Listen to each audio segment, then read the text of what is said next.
In the dust-choked towns of the West, children were sometimes seen as little more than another mouth to feed or a pair of hands for labor. But in Redemption Gulch on a scorching Tuesday in 1883, they were simply inventory. The 5 Miller sisters, orphaned by a fever that showed no mercy, stood on the auction block of the town hall. No one stepped forward, not for the fierce protector, the silent dreamer, the wild spirit, the fragile heart, or the innocent babe. They were a burden, a package deal of sorrow no one wanted, until the stagecoach arrived, and with it a woman with secrets in her eyes and a courage that would set the whole territory ablaze. The heat in Redemption Gulch, Arizona was a physical presence. It shimmered off the hard-packed earth, clung to the rough-hewn timber of the buildings, and baked the very silence that had fallen over the town hall. On the raised platform normally reserved for political speeches and the pronouncements of Circuit Judge Isaac Parker himself when he rode through, stood the sum of the Miller family's tragic end, 5 little girls. They were lined up like stair-steps of sorrow. Abigail, at 13, was the tallest, a scrawny pillar of defiance. Her jaw was set, her dark eyes scanning the crowd with a simmering rage that was far too old for her years. Her hands, chapped and red, were clenched at her sides, the knuckles white. She was the wall against which the others leaned. Next was Beatrice, or Bee, at 11. She was the family's quiet corner, her gaze fixed on a loose floorboard, as if it held the secrets of the universe.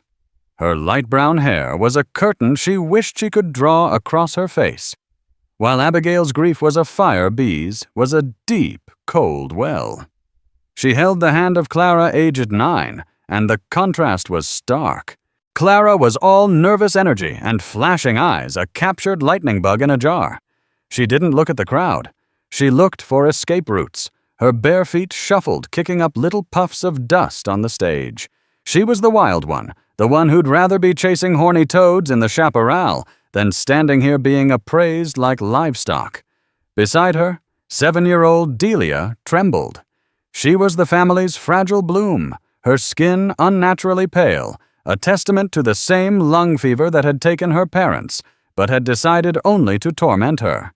A dry, persistent cough rattled her small frame, a sound that made potential bidders shift their weight and look away. And then there was Posy. At 2 years old, she was little more than a bundle in Abigail's arms, her thumb securely in her mouth, her wide, cornflower blue eyes staring blankly, absorbing the tension in the room without understanding its source. She was what remains of her mother's rose garden, a tiny, resilient bud named Rosemary, now just Posy.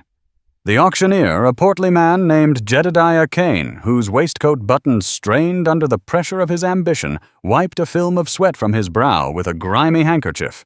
He was the town's general store proprietor, and today its reluctant master of ceremonies for this grim affair.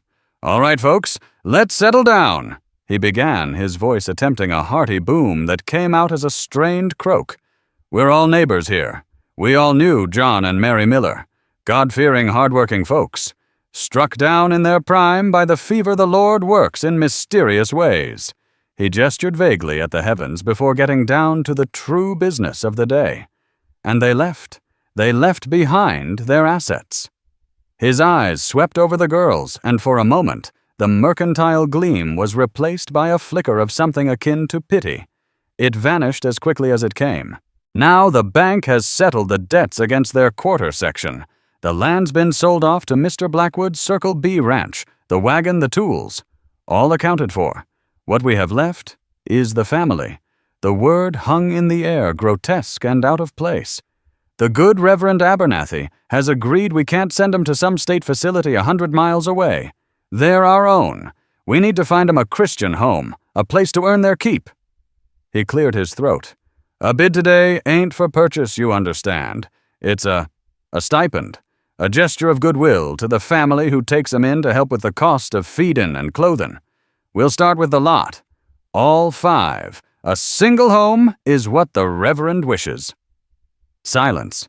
The only sounds were Delia's shallow cough and the buzzing of a fat fly near the window. The townsfolk of Redemption Gulch were not cruel, not by nature. But they were practical. They were miners with thin seams, ranchers on the edge of bankruptcy, merchants whose ledgers were filled with more credit than cash. The year 1883 had been hard. The rains hadn't come, and the Apache were riding bold and close. Taking in one mouth was a burden. 5 was a catastrophe. Martha Crabtree, who ran the boarding house, fanned herself vigorously. 5 girls, Jedediah. What's a body to do with 5 girls? Can't buck hay, can't wrangle a steer. They'll eat you out of house and home before you can say dowerless. A murmur of agreement went through the crowd. Silas Blackwood, the man who had bought the Miller land, stood at the back. He was a tall, imposing figure, his face weathered into a permanent scowl. He owned the largest ranch in the territory and held the mortgages of half the people in this room. He watched the proceedings with cold, detached interest, like a man observing a chess game where he already owned all the pieces. His gaze lingered on Abigail, a flicker of something unreadable in his dark eyes, before he dismissed her and the rest of them as irrelevant. They can cook, they can clean. Abigail's voice, sharp and clear, cut through the muttering. B can sew anything, and I can shoot. I can hunt. We ain't helpless. Jedediah Kane looked down at her, his expression a mixture of annoyance and admiration. Hush now, girl. Let the adults handle this. You're trying to sell us like sacks of flour, she retorted, her voice trembling but unbroken. We ain't sacks of flour. All right, Kane said, flustered. Let's split the lot then. A difficult decision, but perhaps necessary. Let's start with the eldest. Abigail. 13 years old. Strong girl. Good pair of hands for laundry for the kitchen. What am I bid for the stipend to take her in? $20. The silence was even heavier this time. $20 was a month's wages for a farmhand. People looked at their boots at the ceiling anywhere but at the fierce, proud girl on the stage. Abigail's face, which had been a mask of defiance, crumpled for a barest second. The humiliation was a physical blow, to be offered up and to be worth nothing. Jedediah, sweating profusely now, moved on. The next 2 then, Beatrice and Clara, 11 and 9, 2 for 1. They can help each other with chores, $15 for the pair. Bee shrank further into herself while Clara looked like she was about to bolt. Still nothing. The townsfolk's pity was a shallow pool, and it had evaporated in the heat of their own poverty. The little ones, Jedediah pleaded, his voice cracking. Delia and Posey. The babe is no trouble, and the other just needs a little care. Delia let out another hacking cough, a grim and effective counter-argument. A woman in the front row, Mrs. Gable the blacksmith's wife, looked on with sad eyes, but shook her head and whispered to her husband. We can't, Thomas. Not with the winter comin'. We just can't. Jedediah threw his hands up in defeat. Fine, no stipend. Will anyone make an offer? Any offer at all? A home, just a roof over their heads. He was met with the same crushing silence. The community, bound by the harsh laws of survival, had rendered its verdict. The 5 Miller sisters were officially worthless. Abigail pulled her sisters closer, forming a small human fortress on the stage of their shame. She glared out at the faces, memorizing each one, her heart hardening into a cold, heavy stone. They were alone, utterly and completely alone. It was then that the doors at the back of the hall creaked open. The sudden shaft of bright, intrusive sunlight made everyone turn. A figure was silhouetted in the doorway, obscuring the view of the street beyond. It was a woman, that much was clear. She wore a traveling coat despite the heat, and a wide-brimmed hat that shadowed her face. She paused for a moment, her eyes adjusting to the dim interior. Then she walked forward, her boots making a steady, resolute sound on the wooden floor. The crowd parted for her as if by instinct. She wasn't a local. Her clothes, though dusty, were of a finer cut than was common in Redemption Gulch. She carried herself with an erect posture that spoke of Eastern cities and a different kind of life. She walked all the way to the front and stopped before the stage, her gaze lifting to take in the 5 girls huddled there. The room held its breath. Who was she? The woman unfastened the ribbons of her hat and pulled it off, revealing a cascade of dark auburn hair coiled neatly at the nape of her neck. Her face was not beautiful in the delicate rosy way of magazine illustrations, but it was handsome, defined by strong cheekbones, a determined jaw, and eyes the color of moss after a rain. They were eyes that looked like they had seen a great deal of the world and had not been impressed by most of it. She looked to be around 30 years of age. "What is the meaning of this?" she asked, her voice calm, but carrying an authority that made Jedediah Kane flinch. It was a voice accustomed to being obeyed. "Ma'am," Jedediah stammered, This is a town matter, a private auction, an auction of children." The woman countered, one eyebrow arching slightly. "I was not aware that the Emancipation Proclamation had been repealed in Arizona." Her sharp, educated tone pricked the pride of the room. "Now see here," a man called out. "It ain't like that.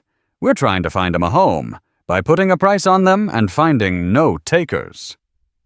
The woman stated, her eyes sweeping over the silent crowd with a cool disdain that made many of them shuffle their feet. She then turned her full attention back to the girls. Her gaze softened as she took in each one, from Abigail's fierce pride to Posy's innocent stare. She looked at Jedediah. "You said no one has made a bid." "No, ma'am, not a one." "Very well," the woman said, her voice ringing with clarity in the silent hall. "I will take them." A collective gasp went through the room. Jedediah's jaw dropped. "Take them. All of them." "Is there an echo in here, sir?" the woman asked dryly. "Yes, all of them." Abigail stared down at the strange woman. She saw no pity in her eyes, which was a relief. Pity felt like another kind of charity, another kind of shame. Instead, she saw resolve, a decision made and settled. Silas Blackwood, who had remained a silent statue at the back, now took a step forward. "And who might you be, ma'am, strolling into town and interfering in our affairs?" The woman turned to face him, unintimidated by his size or his reputation. She reached into the pocket of her coat and produced a small, leather-bound purse. "My name is Sarah Jane Mayfield," she said, her voice even, "and I am here to meet my fiancé, Mr. Jacob Harrison. I am his mail-order bride." Another shockwave rippled through the hall. Jacob Harrison. He was a homesteader with a decent plot of land up near Whisper Creek, but he was known as a quiet, solitary man, a man who kept to himself, and was, by all accounts, just as poor as everyone else. Why would he send for a bride, and how on earth could he afford to support 5 extra children? Before anyone could voice these questions, Sarah Mayfield turned back to the stage. She ignored the murmuring crowd, the sputtering auctioneer, and the glowering rancher. She looked directly at Abigail, woman to girl, and offered a silent question. "Are you with me?" Abigail looked at her sisters. She looked at Bee's hopeful face, at Clara's bewildered one, at Delia, who had stopped coughing for a moment to stare. She looked down at Posy, who was now awake and watching the strange woman with curious blue eyes. They had no one. They were worth nothing. And now, out of the blinding dust and the suffocating heat, this stranger had appeared, offering them something. It wasn't a home, not yet. It was a chance. Abigail straightened her shoulders. She gave a single sharp nod. Good Sarah Mayfield said, a faint, almost imperceptible smile touching her lips. She turned to Jedediah Kane. "There is no need for a stipend. I will provide for them myself. Now, if you would be so kind as to point me in the direction of Mr. Harrison's claim, I have 5 daughters to introduce to their new father." The words 5 daughters echoed in the stunned silence of the town hall. Sarah Mayfield had not just taken them in. She had claimed them, and in doing so, she had just lit the fuse on a powder keg in the heart of Redemption Gulch. The drama was only just beginning. The walk to Jacob Harrison's homestead was a silent, dusty procession.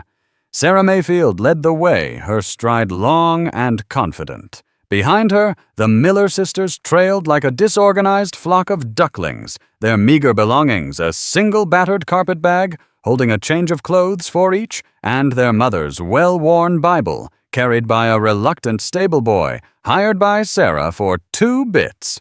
Abigail walked beside her, her posture stiff, a sentinel guarding her sisters from this new, unpredictable twist of fate. Redemption Gulch watched them go. Faces peered from behind lace curtains and the swinging doors of the saloon. Whispers followed them like tumbleweeds. Harrison's bride. That East Coast-looking woman. What's he gonna do with 5 more mouths? She paid the boy from her own purse, a silver dollar bright as new. Blackwood looked fit to be tied. Sarah seemed oblivious to the scrutiny, her focus entirely on the path ahead.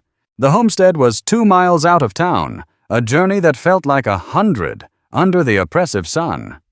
The landscape grew sparser, the dusty street giving way to a rocky trail that wound through mesquite and saguaro cacti that stood like silent, multi-armed judges.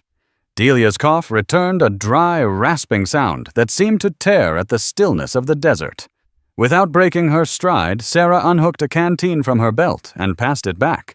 Here, she said, her voice not soft but practical. Small sips. Abigail watched the exchange with suspicion. Kindness from strangers was a currency she didn't trust.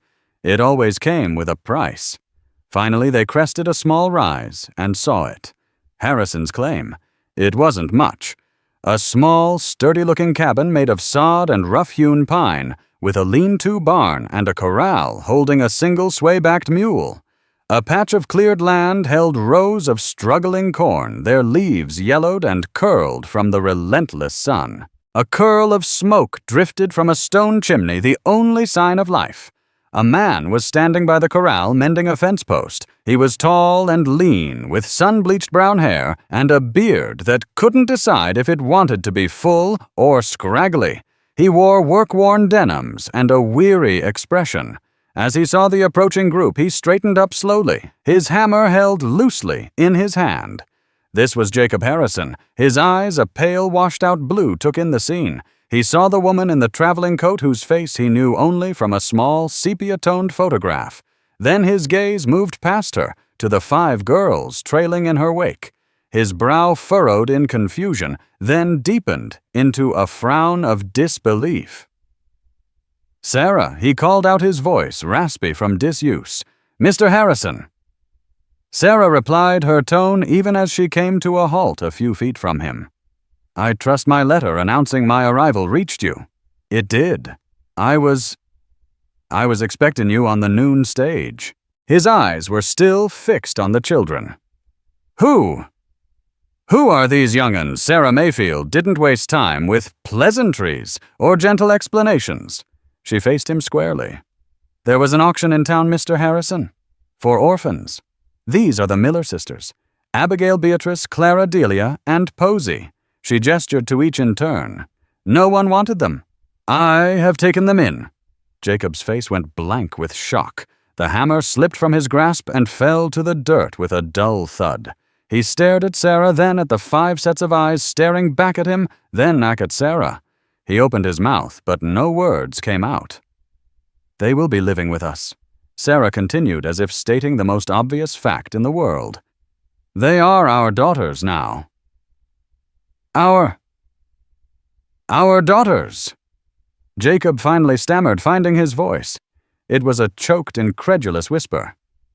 "Ma'am, Sarah, I'm a dirt farmer, not a king. Look at this place I sent for a wife, a helper. Someone to share the burden, not multiply it by a factor of 7. His voice rose with a note of panic. "I can barely feed myself and the mule. I am aware of your financial situation, Mr. Harrison," Sarah said calmly. This caught him off guard. You are I made inquiries before accepting your proposal. It was your honesty about your circumstances that I found appealing." She paused, letting that sink in. "As for the girls, you will not bear the financial burden alone. I have my own means." From her purse, she produced a small embroidered silk pouch. With a swift movement, she loosened the drawstring and poured a small cascade of gold coins into her palm. There were at least 10 double eagles gleaming in the harsh sunlight. A fortune, more money than Jacob Harrison had seen in his entire life. He stared at the gold, then back at her face, his confusion warring with utter astonishment. How? My father was a physician in Philadelphia," Sarah explained, her voice devoid of emotion. "He left me a comfortable inheritance. Enough for us to build a life. Enough to provide for our family." She looked pointedly at the girls. Abigail, who had been bracing for a shouting match for their immediate ejection from this dusty patch of land, was just as stunned as Jacob. This woman, this mail-order bride, was wealthy. Why would a rich woman from Philadelphia travel to the desolate edge of the Arizona Territory to marry a poor homesteader? It made no sense. The puzzle of Sarah Mayfield grew deeper, more complex. Jacob sank onto a nearby tree stump, running a hand through his hair. He looked at the hard, unforgiving land around him, at the 5 small, expectant faces, and at the strange, formidable woman who stood before him, holding a small fortune in her hand. His world had been turned completely upside down in the span of 5 minutes. I need a moment," he mumbled, burying his face in his hands. Sarah nodded. "Take your moment, Mr. Harrison." Then she turned to the girls. "Let's not dawdle in the sun." "The cabin, I presume." She herded them toward the small sod house. The interior was Spartan but clean. A single room served as kitchen, living area, and bedroom. A rough-hewn table with 2 chairs stood in the center. A stone fireplace dominated one wall. In the corner was a bed with a patchwork quilt, clearly Jacob's. A small cot, likely intended for Sarah, was folded against the opposite wall. There was no space. There was nothing. The reality of their situation crashed down on the sisters. They had been saved from the auction block only to be thrust into this. A one-room dirt hovel with a shell-shocked stranger for a father and a mysterious wealthy woman for a mother. Clara was the first to break. "I don't want to stay here," she wailed, her wild energy curdling into terror. "It's small, and it smells like dirt." Delia began to cry, her sobs turning into a wrenching fit of coughing that left her breathless and pale. Bea simply stood by the door, a silent statue of misery, while Abigail rushed to comfort Delia, glaring at Sarah as if this were all her fault. Sarah Mayfield took it all in her face, unreadable. She didn't offer comforting words or gentle shushing. She moved with a brisk efficiency that was both unnerving and compelling. "Beatrice," she said, her voice cutting through the noise, "go outside to the well. You'll find a bucket. Fill it and bring it here. The walk has made us all thirsty." Bea, surprised at being singled out and given a task, hesitated for a second before nodding and slipping out the door. Sarah continued, turning to the crying girl. Clara flinched. "Stop that caterwauling. It helps no one. Your sister needs to breathe. Go with Beatrice. Help her work the pump." Clara looked from Sarah to Abigail, her lip trembling.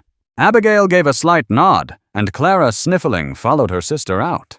Sarah then knelt before Delia, who was still gasping for air.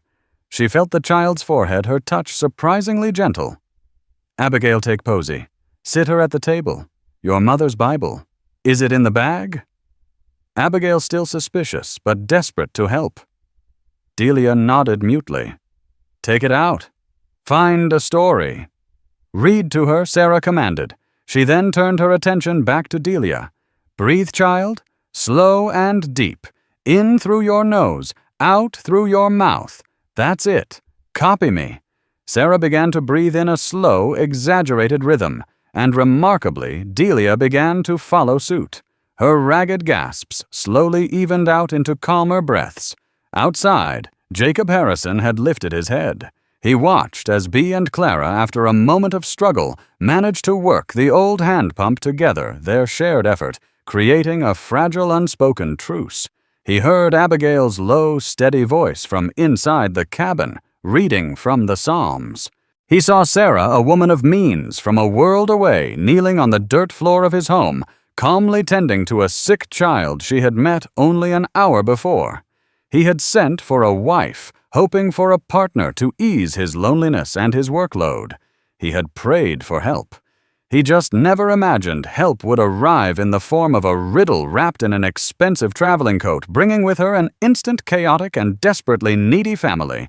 He got to his feet and walked toward the cabin, his heart a tangle of fear, resentment, and a strange, unfamiliar flicker of hope. He stopped in the doorway, watching Sarah soothe Delia. The lean-to, he said, his voice rough. "It's empty, save for some old tack. It's dry. We can put down fresh straw. It'll have to do for now." For the girls. Sarah looked up at him, her green eyes meeting his.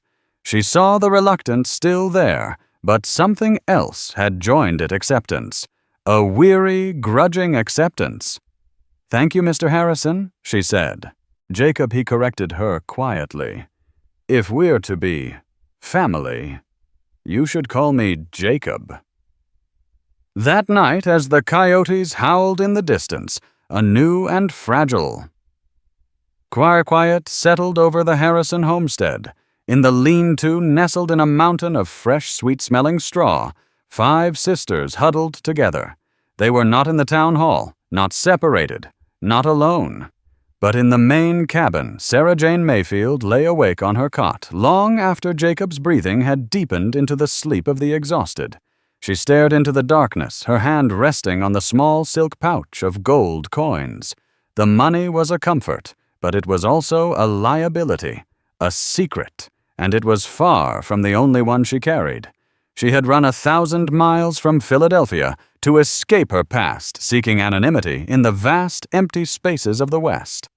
She had pictured a quiet life, a simple marriage, a place to be forgotten. Instead, in a single impulsive act of defiance and compassion, she had made herself the most talked-about woman in the territory. She had acquired a husband, a home, and 5 daughters, and in doing so she had painted a giant target on their backs.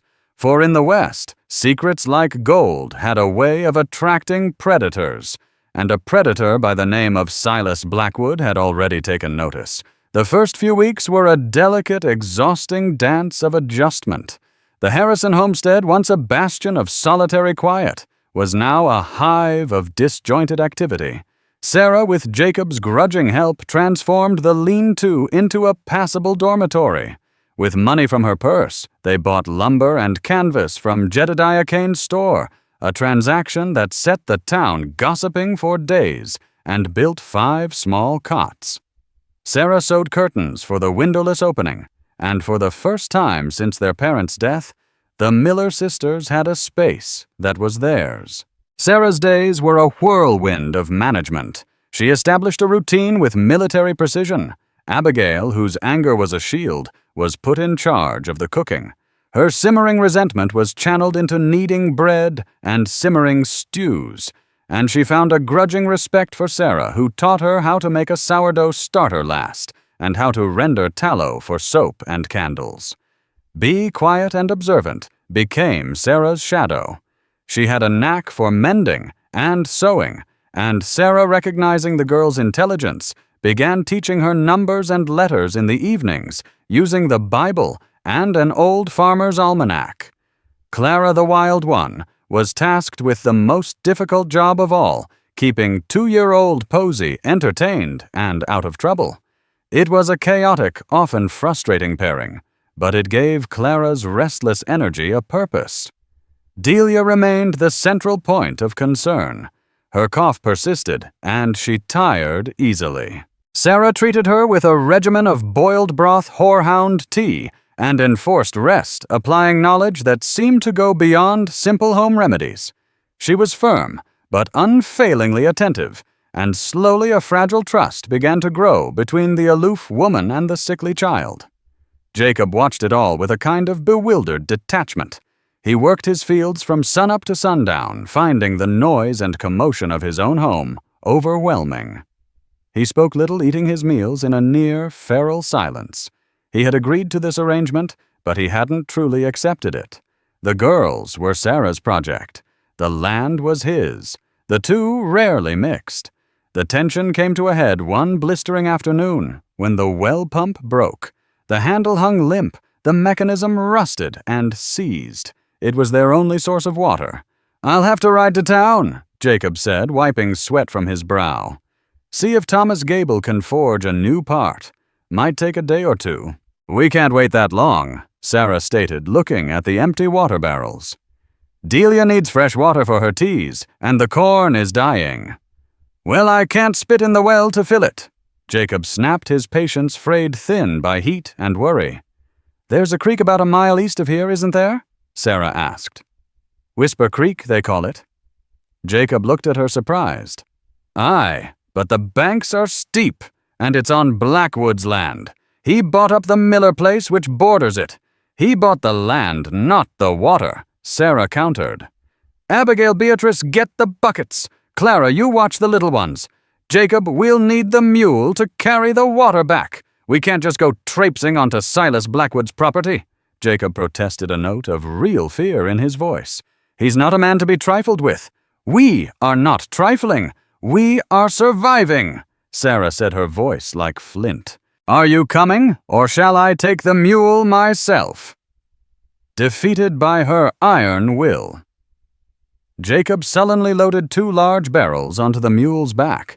Sarah, Abigail, and Bee walked alongside him, carrying buckets. The journey was tense. As they pushed through the thick brush and descended into the small, shaded arroyo where the creek trickled, they felt like trespassers. The creek was low, but the water was clear and cool. As they began to fill the barrels, the sound of hoofbeats echoed from the ridge above them. 3 riders appeared, silhouetted against the sky. In the lead was Silas Blackwood. He rode his magnificent black stallion down the steep bank with casual ease, his 2 ranch hands fanning out behind him. Blackwood dismounted, his silver conchoed spurs jingling ominously.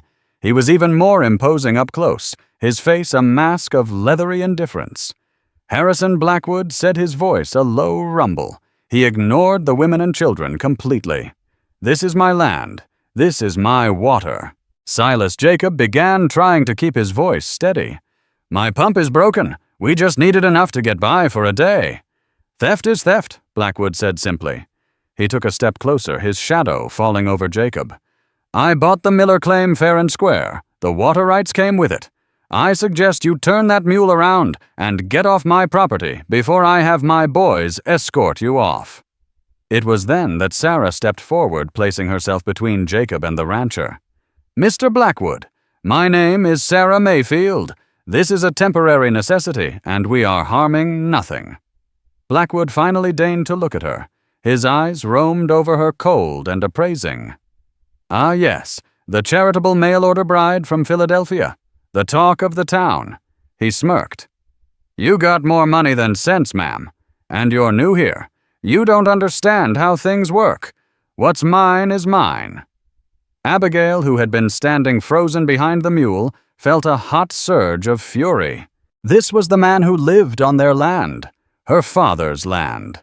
He was denying them water that they had drunk from 1,000 times.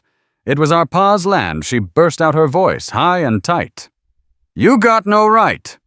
Blackwood's head snapped toward her, his eyes narrowed. "Your pa was a fool. He was sitting on a gold mine and was too stupid to see it." The words slipped out casual and cruel, but they hung in the air with immense weight. Jacob's head shot up. Sarah's eyes sharpened. "What did you say?" Sarah asked, her voice dangerously quiet. Blackwood seemed to realize his mistake. He scowled. "Nothing. Just an expression. Now get out." "What gold mine?" Abigail pressed, stepping forward.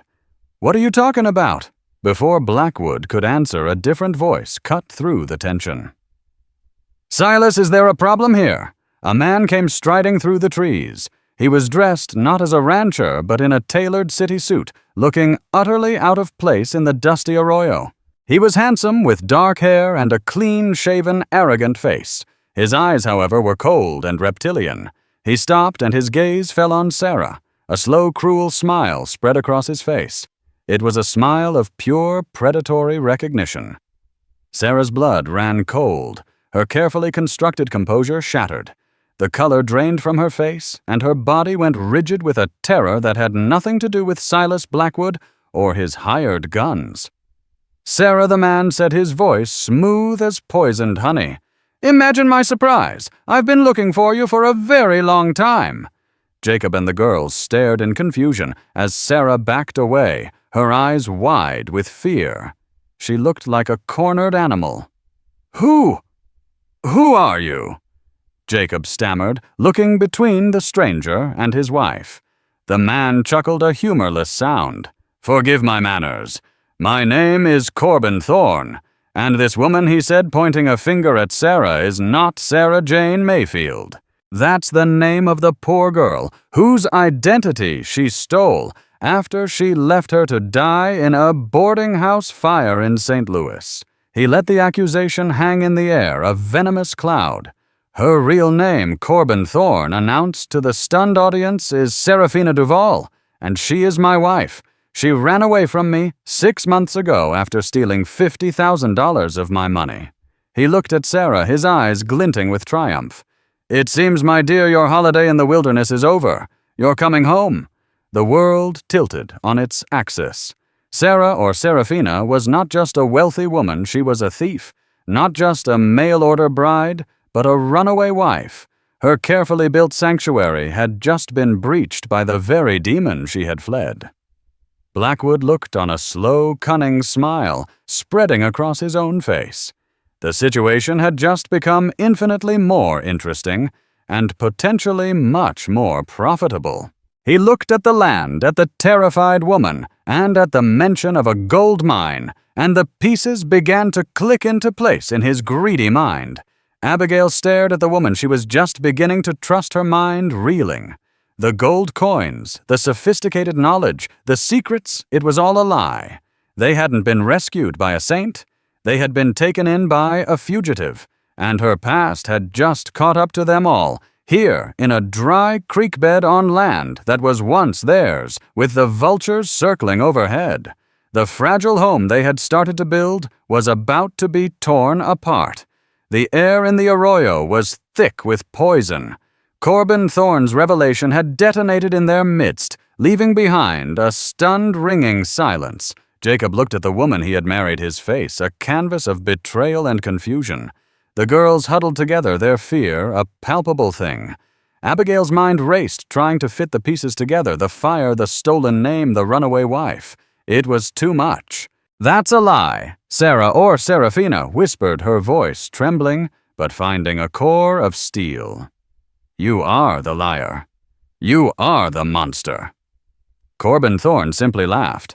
"My dear Serafina, your flair for the dramatic is precisely what I miss the most. But these good people don't care for our domestic squabbles. They care about the law." He turned his cold gaze on Jacob. "This woman is married to me. That makes your union with her null and void. She is my property, as is everything she possesses." His eyes flickered toward the mule, as if imagining the gold coins she carried. Silas Blackwood stepped forward, seizing the opportunity. "Thorne, this is between you and your woman. Harrison here was stealing my water, and his wife has brought a whole heap of trouble to my doorstep." He gestured to the girls. "And what about them? The orphans she scooped up. Who's responsible for them now?" This was the question that cut through Serafina's fear. Her eyes darted to the 5 sisters, to Delia's frightened face, to Abigail's accusing stare. She had tried to save them, and instead, she had dragged them into her own personal hell. "They are my responsibility," she said, her voice regaining its strength. She looked directly at Jacob, her eyes pleading. "Jacob, please, I can explain." Explain what? Jacob's voice was hollow. "That our whole life here is built on a lie, that you're a wanted woman. I am not wanted." Serafina shot back her gaze, flicking to Corbin. "He is the criminal. He is a predator who preys on wealthy women. He married me for my inheritance, the money my father left me.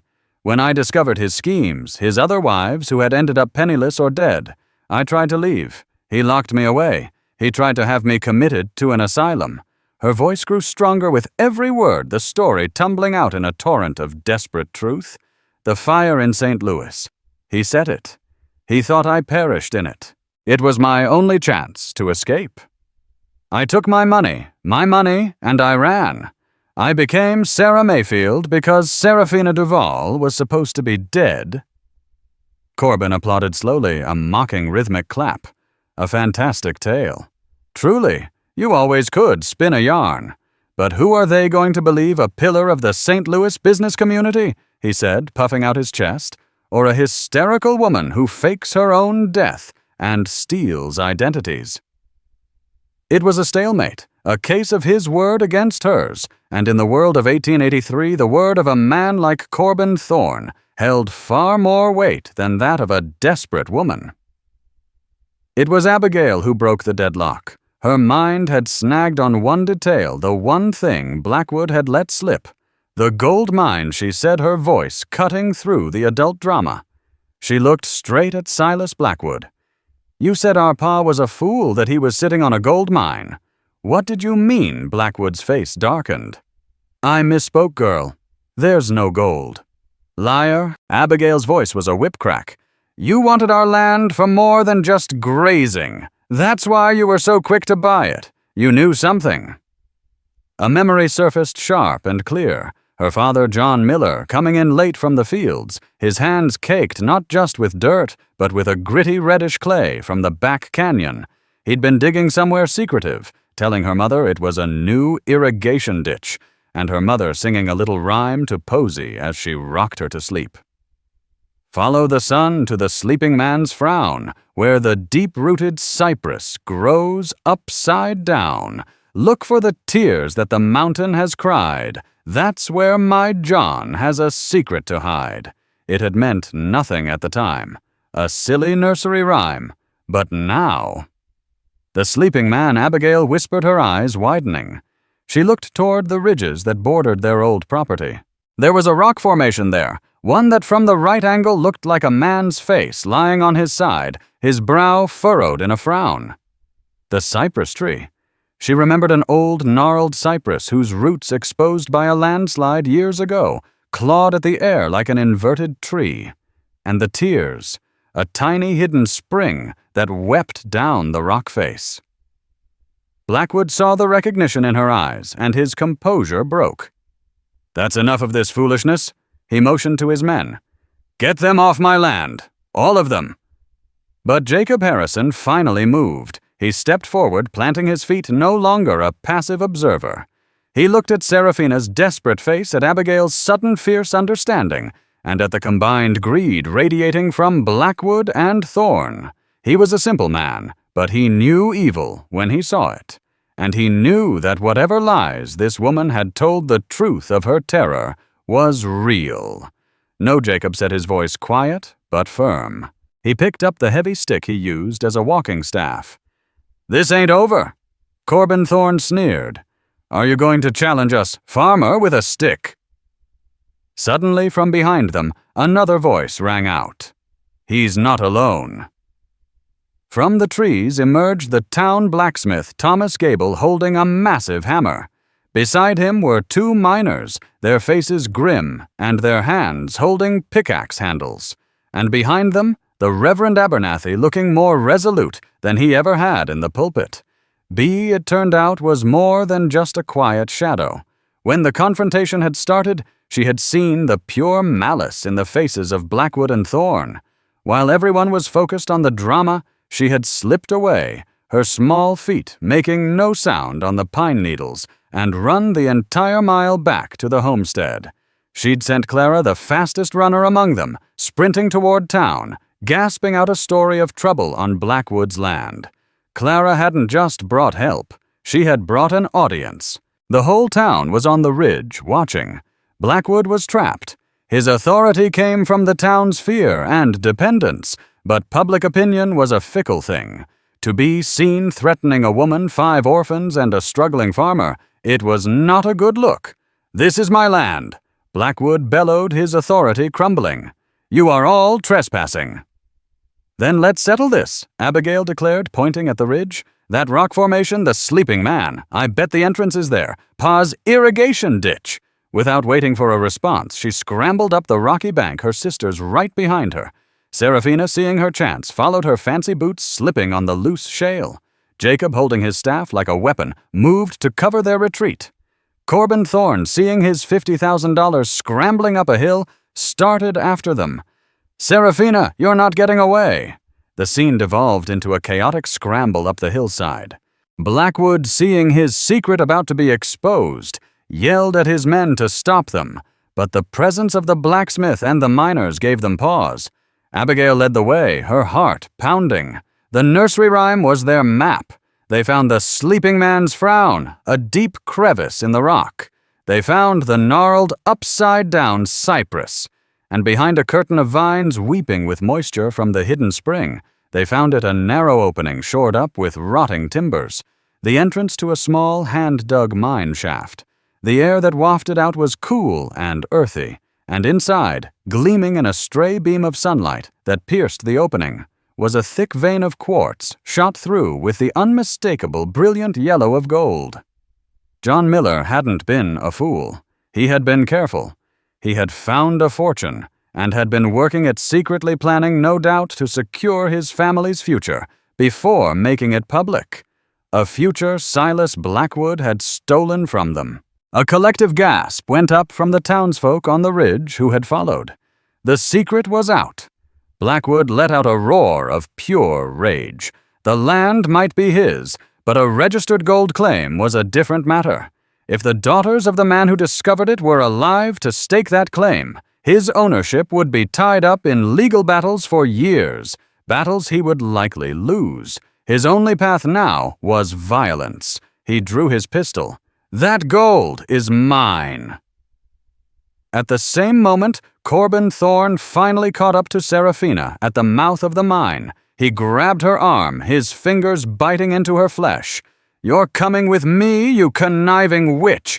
But Seraphina was no longer the frightened woman from the arroyo. The sight of the gold, the proof that a man could build a secret hope for his family, had ignited something in her. She twisted, bringing her knee up hard into Corbin's groin. He gasped and doubled over, his grip loosening. Down below, as Blackwood raised his pistol toward the mine entrance, a single sharp crack echoed through the canyon. It wasn't Blackwood's gun. Silas Blackwood froze. He looked down and saw a dark, spreading stain on his shirt. He looked up in confusion toward its source. Jacob Harrison stood 30 yards away, smoke curling from the barrel of an old dragoon pistol he had pulled from his belt. The townsfolk had only ever seen him as a quiet, defeated man. They had never seen the look in his eyes now. The cold, steady gaze of a man who had fought in the war, a man who knew exactly how to use a firearm. Blackwood staggered, his pistol falling from his nerveless fingers. He sank to his knees and then toppled face first into the dirt of the land he had stolen. His 2 ranch hands, seeing their employer fall and the armed townsfolk moving toward them, threw their hands in the air. At the mine entrance, a stunned Corbin Thorne looked up from his pain just in time to see Abigail standing over him. In her hands, she held a heavy, loose rock. Her face was a mask of cold fury, the face of a girl who had lost everything and was done being a victim. "Get away from our mother," she snarled. The words, "our mother," hung in the air. She wasn't Sarah the Savior or Seraphina the fugitive. She was theirs. Corbin, seeing the murderous look in the teenager's eyes and the approaching blacksmith, scrambled backward, terror finally breaking through his arrogance. He fled, half crawling, half running back down the hill and disappearing into the brush, a humiliated coward. Silence fell once more, broken only by Delia's soft, wondrous sigh as she stared at the gleaming gold. Seraphina helped her up her arm around the small girl. Jacob slowly walked up the hill, his old pistol still in his hand, his eyes finding Seraphina's.